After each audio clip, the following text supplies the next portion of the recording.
Well, good afternoon, good evening, everyone, and welcome to the last breakout session of this year's Indegene's Digital Summit. And I think you're in for a treat to end our breakout sessions today. My name is Howard Genderson, and I'm the lead business development and strategy for Indegene's emerging biotech business. And I have the pleasure today to introduce a really interesting topic, especially in the world that we're all living in today, of developing go-to-market strategies for emergency use authorization medicines. And we're fortunate to have the Chief Commercial Officer of Humanigen with us today, Ed Jordan. And as I turn over to Ed, I'll ask you please during the presentation, put your questions in the chat box, and hopefully we'll have a few minutes at the end to ask some questions of Ed. So Ed, I'll turn it over to you to introduce yourself further and share a little bit of your thoughts on EUA.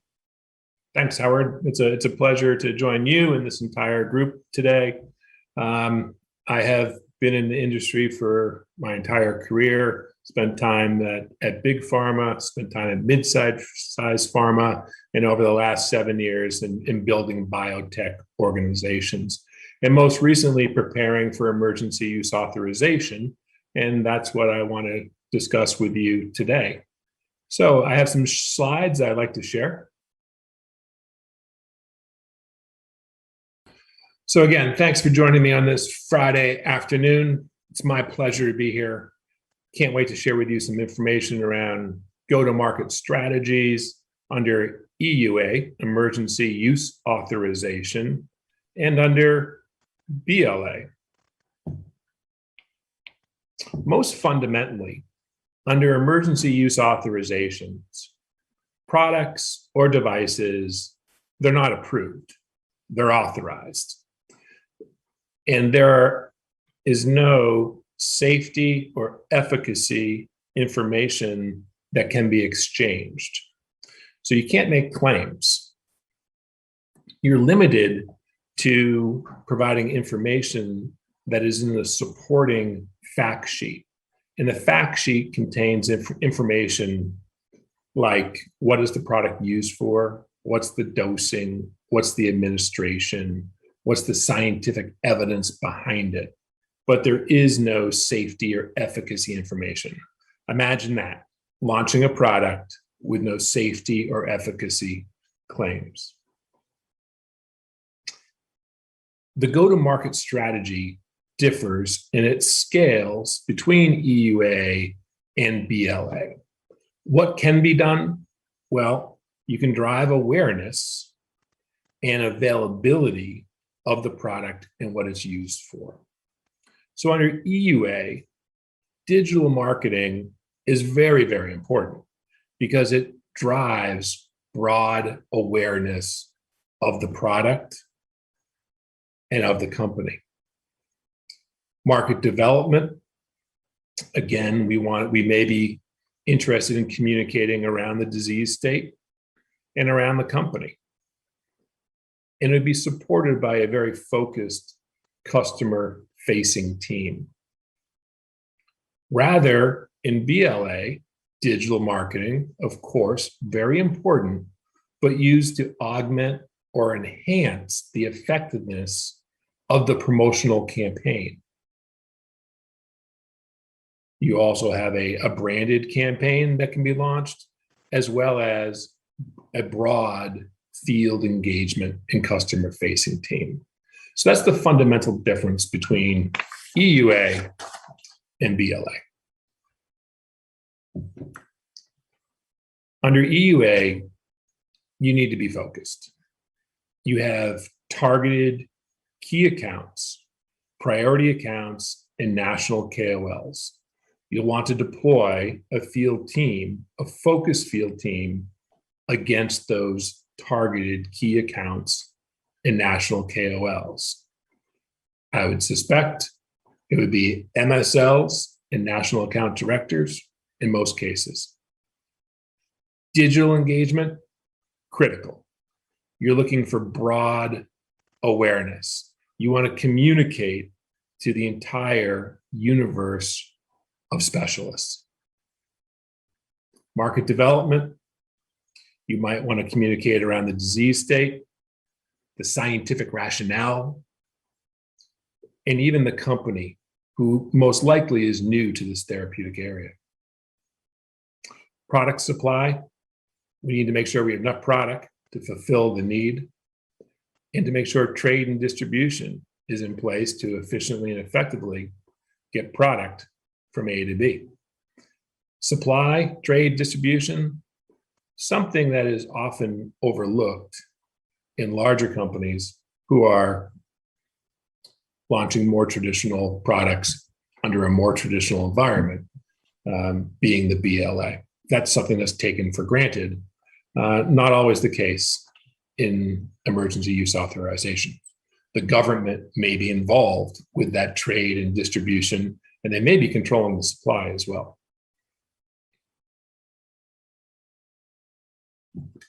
Focusing on a few with a focused customer-facing team can get you a lot. So in this case, there's roughly 5,000 hospitals in the US. Over 3,000 of them are actually treating this disease state. And of them, there's 150 key accounts or hospital systems. These systems represent 40% of the cases, 700 associated targeted HCPs, which is roughly 10% of the universe. This is where that customer-facing team, that focused team, will place their energies and their attention. So these 150 systems, I would marry up an MSL, a national account director, put them into one of the territories, one of 5. They'd have 30 key accounts. This would be their focus. Virtual as well as live interactions focused on a limited number of key accounts discussing the newly authorized product.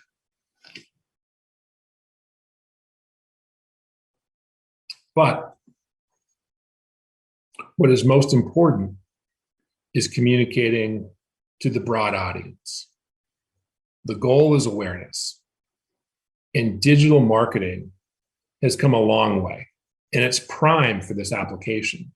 So this is not a banner ad. It's not pushing out some emails. This is high-tech, smart, digital engagement that's optimized by artificial intelligence, machine learning to drive broad awareness. We have this information. It is available. It needs to be pulled together.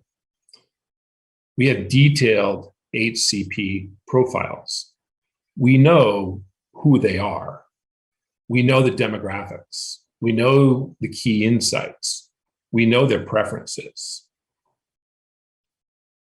We have deep digital insights. We know when they engage digitally. Is it in the morning before office hours?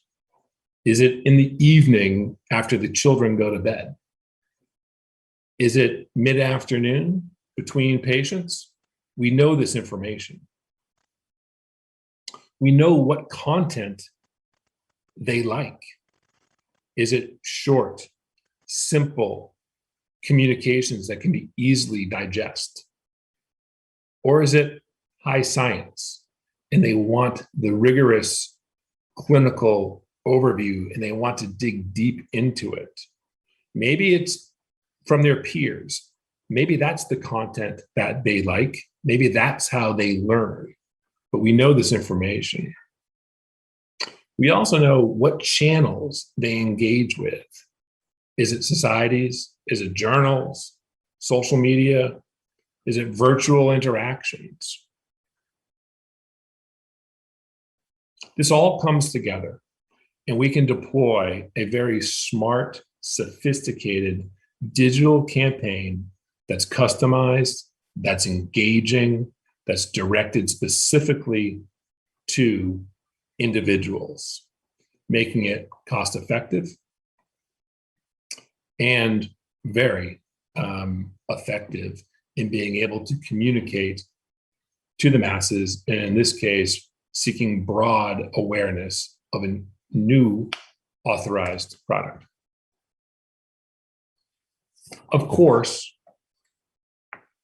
it always comes down to the content. We might know when and how and where to communicate, but we have to be able to captivate them with content. It needs to be interactive, it needs to be appealing, it needs to be relevant, and it needs to be captivating. Content is key. Smart digital can also be far-reaching, and using the right engagement at the right time with the right footprint can be the equivalent of a very sizable sales force. There are a number of different engagements which you can utilize: programmatic, webinars, KOL videos, emails, social media marketing, search engine optimization. You can do virtual interactions, online publications, all different engagements, all with different impact in different ways. And what I mean by that, a virtual MSL interaction is likely more impactful than an email. But 6 consecutive emails building on each other might be the equivalent of the virtual medical sales liaison interaction. And these weightings are well known and well documented. So in this case, let's say there's a physician audience of 50,000. We're going to put out 10 million impressions. It will translate into 300,000 engagements.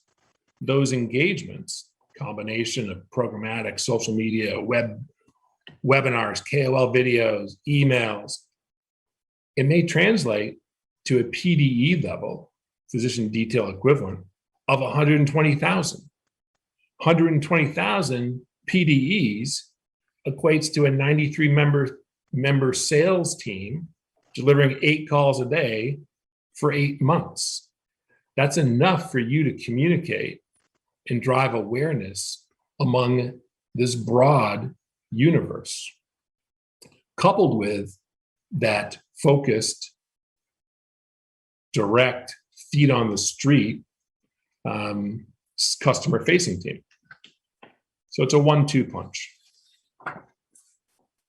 So while you're executing your EUA strategy, broad digital awareness, developing the market, and having this targeted field engagement, while you're doing that full time, you're also planning for the BLA, which is right down the road, because hopefully after authorization comes the ultimate BLA approval, where again, you will probably shift your digital strategy, have it augment your promotional campaign, and increase the size of your field team.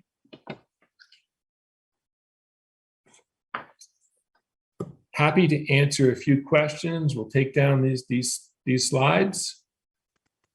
Yeah, Ed, thanks very much. Really insightful perspective that everybody gets the experience to have, and having a product that is looking for EUA and then planning there, and then obviously hoping for a full authorization.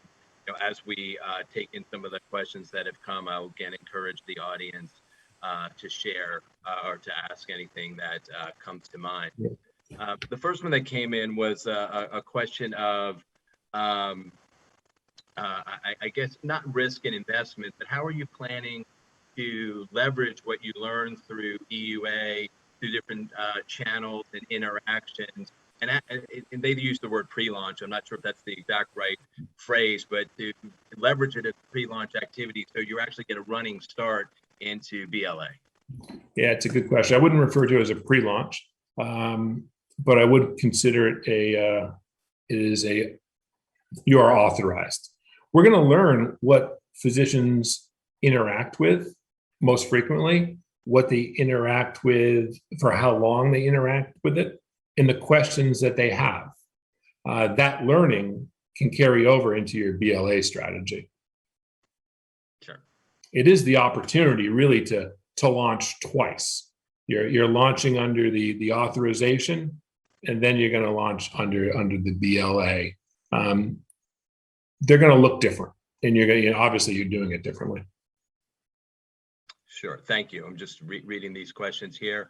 One of the questions was, what challenges have you had or do you anticipate as you're integrating digital together with traditional marketing strategies, or do you? How do you, the content you shared around being smart in AI and boots on the ground, do you anticipate any challenges there, or have you seen any and have you overcome?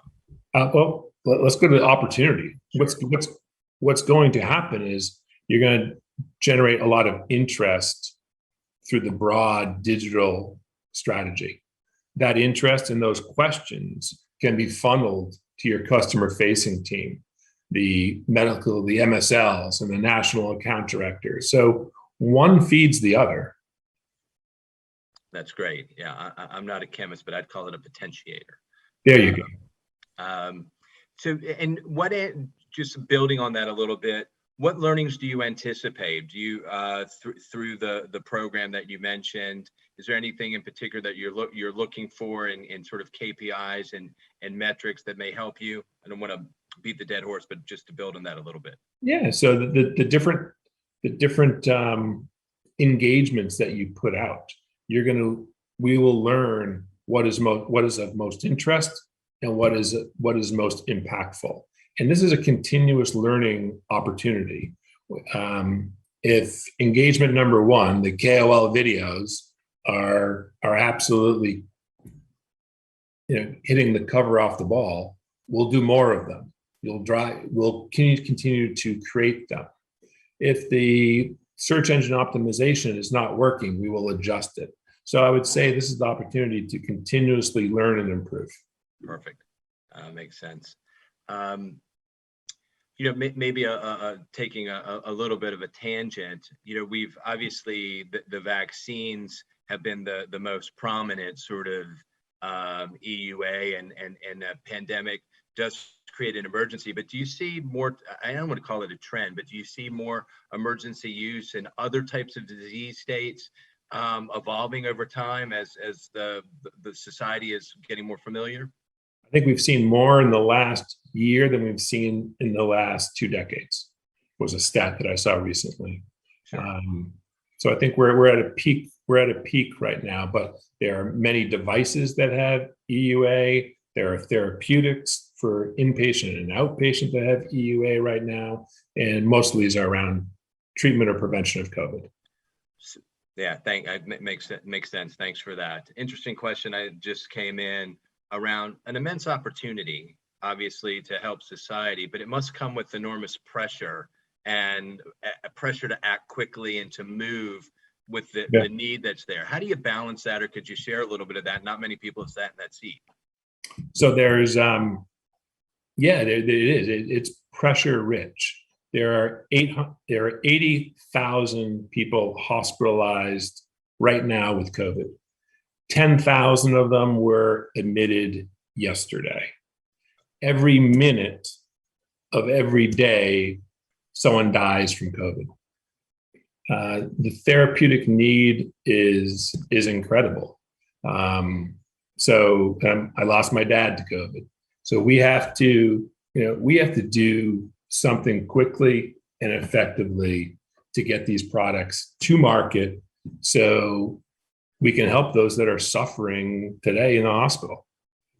And just to build on that, because that's certainly very true, and I think we've all felt it one way or another too, and sorry for your loss. How do you, what you described earlier, there's no infrastructure in small biotechs, which are most of the companies that are trying to do this. So how do you juggle that? How do you prioritize and try to move forward when it's planning enough for a full launch when you have a date, that you're shooting for? Yeah, so Howard, I've done it both ways. I've built entire biotech commercial organizations and done it all ourselves. And I've done it most currently when when you're pressed for time and you expect an EUA, you need to go out and you need to partner this. So there are companies that you can do end-to-end commercialization with, which is incredibly valuable when you're under tight timelines and a huge clinical need, and you need to get this product to market. I don't have time to build the entire organization from scratch. I would rather leverage organizations that have a lot of experience, have the infrastructure, and the track record to do it. Sure. Experience counts. Sure, it does. And I think what I also had heard you say was scale and readiness. You got it. To be able to do that, which I get. Maybe I'll take one more to the side as I'll see if any questions scroll in, and we're coming sort of to the end of the session. An enormous amount of change before COVID in the marketing space. You talked about smart AI and machine learning to augment and support. This time next year, what do you expect to be the hot trend? What do you think is going to be the change that COVID has driven into this space that's going to be lasting? As we're talking at the summit in 22? Probably speed and agility.